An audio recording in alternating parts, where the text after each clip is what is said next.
Another enterprise in terms of crops would be herbs, culinary or medicinal, and there's definitely an increasing market potential with this enterprise. We dabbled a bit with herbs at our farm and had a lot of success with marketing them both fresh and dried and in tinctures and salves. And there's a lot of diversity of products that come with culinary herbs, but also the medicinal herbs too, as long as we know what we're doing.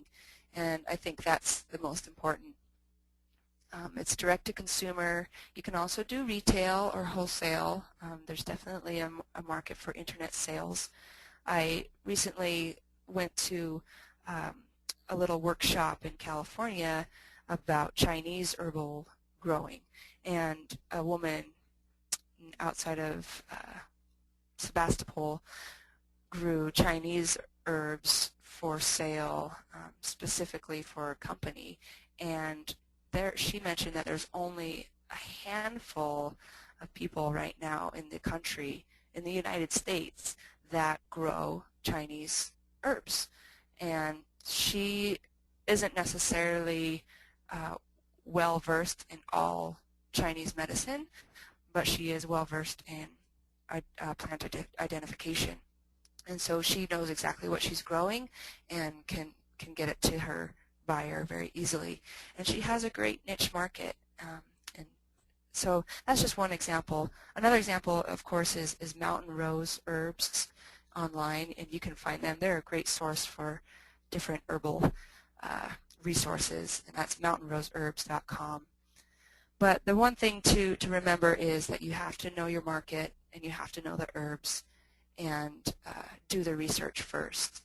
Again, in Washington, it can be said now that you have a new cash crop to explore, and with it comes a lot of regulations, I'm sure, but that's another sort of emerging enterprise that I'm sure some people are taking advantage of. But just know what you're dealing with. Next slide. Small fruits like raspberries, strawberries, huckleberries, they're one of these perennial crop enterprises that don't necessarily take all the daily attention that a market garden would, but it can also take years to establish. So, if you want to do raspberries and you want to do a you-pick berry farm, great. But realize that it's going to take a lot more upfront, probably a lot more upfront capital, number one, and then more time to get things established. But small fruits are a really great potential for you-pick farms or farm stands. There's a lot of unusual varieties that can kind of help you stand out.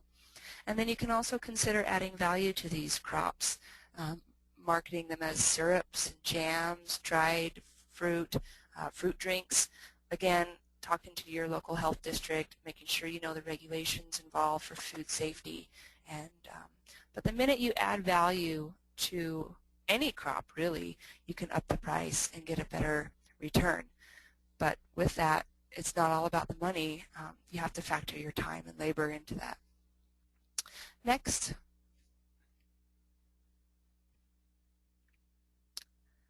Fruit and nut trees are another enterprise that many folks consider, especially if they have some permanent acreage.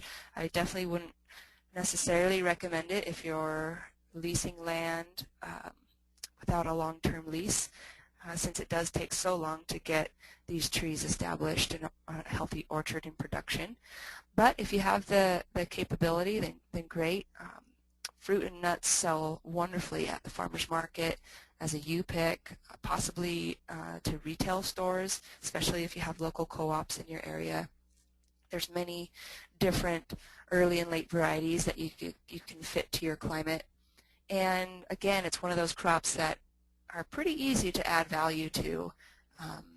You can make jams, you can do dried fruits, you can make pies. These are all sort of things that up the price for fruits. And also what we've done in the past, even though we didn't have an orchard, we did have a community that was filled with unused fruit trees. People would have fruit in their backyard or have an old apple tree in their front yard that they never harvest. So we would go around and glean. And granted, gleaning doesn't necessarily get you the best crop. Sometimes, there's quite a few worms in the cherries, or you don't know what varieties you're getting. But we were able to find enough people that made it worthwhile our time who wanted to participate in this process of gleaning that we put together a fruit share for folks every season. So they paid a little money up front, and we'd go out and glean fruit when it came available, which was free to us, and it's a great way to spend the day anyway. And we would sell a fruit share that way. Again, fruit and nut trees are a long time to get established, pretty labor intensive for harvesting and pruning, and then of course storage is really important.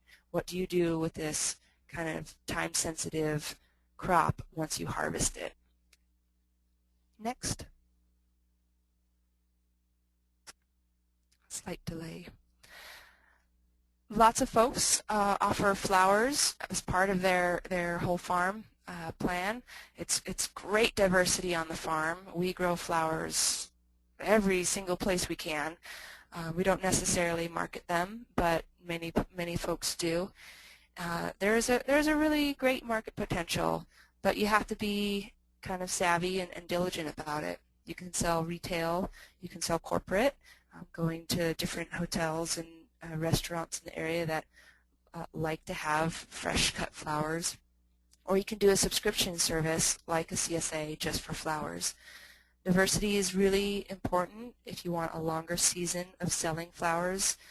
Obviously you don't want to plant bang, you're done when it's gone. You want to have a little bit of diversity so that you have a longer season, and you can provide your customers with a full season of beautiful cut flowers. You can do seasonal baskets and arrangements, adding value again. You could dry the flowers. There is a great resource, and actually she's the author of the book we are provided as part of this course, Lynn Basinski. She's the editor and publisher of Growing for Market, and she is constantly having really good articles about the cut flower industry. So if you don't subscribe to Growing for Market yet, try to get your hands on some or subscribe to it. We did for several years, and it's a really lovely resource. You can easily find it online. It's just called Growing for Market. But I would recommend checking them out if you're interested in providing flowers as an enterprise. Again, one of those enterprises that kind of starts to degrade once you harvest, so make sure you have the interest and the patience and the capability to deal with that degrading of, once you harvest this crop. Next.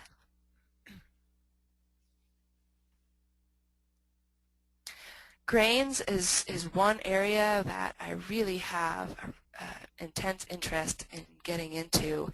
I think it's a market that has been left out of the small-scale agricultural life. Some people do it for sure, but it's not one of those ones that is so popular like the microgreen revolution.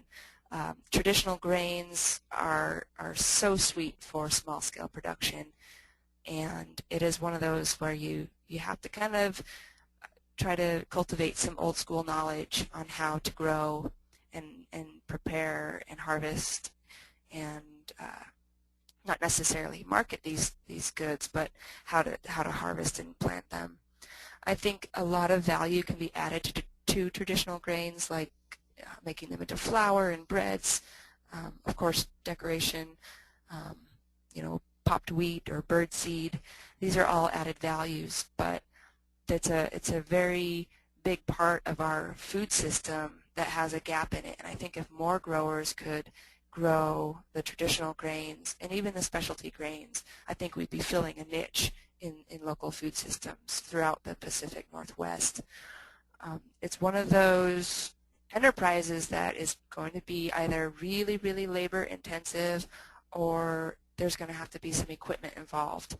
And fortunately for us, you know, the type of equipment that was used to plant and harvest grains way back, you know, 100 years ago is probably the equipment that we want. So it does exist, and people all across the country are sort of adapting this type of equipment. But you know, it's not something that we can do on a 30 by 30 plot of land. We don't get the yield that we need. But if you have several acres, 5 to 50, I think small grain production could be really sweet. Next.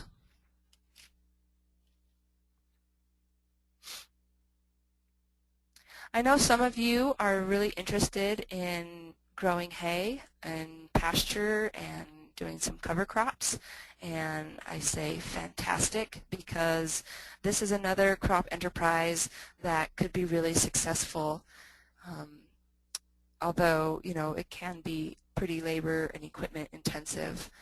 But it's a great way to combine livestock and crops, in my perspective. If you have the land, then I would hope that one of these enterprises makes it into your rotations on your land. Except for baled hay, the market potential may not be very high, but you can rent out pasture. You can provide neighbors with the trades in terms of pasture, and even cover crops too. But there's also a growing niche market for cover crop seed, and there's several growers in southeast Idaho, for example, who grow certified organic mustard seed and market that to the big potato growers in our region.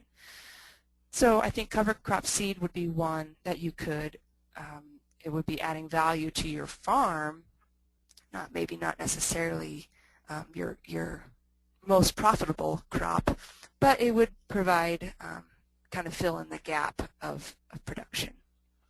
Let's see, oh, I did want to mention the Organic Valley Co-op. They have a crop system, CROPP, and if you just go to the website that we've shown here, www.farmers.coop, they are a farmer-owned company out of the Midwest that you often see marketed on different food products.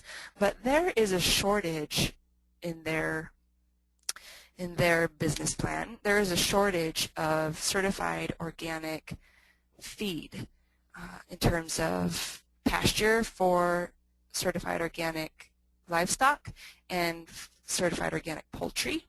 So they have resources available to help people transition to organic certification and become part of their crop program. And then they work with the farmers to line up all the trucking, line up all the, well, probably not all the equipment, but some equipment. And so it's a pretty interesting program, and I think that they would be interested in speaking with some of the bigger acreages that are involved with some of this hay and pasture and grain production. So check out Organic Valley Co-op if you're interested in some of that information.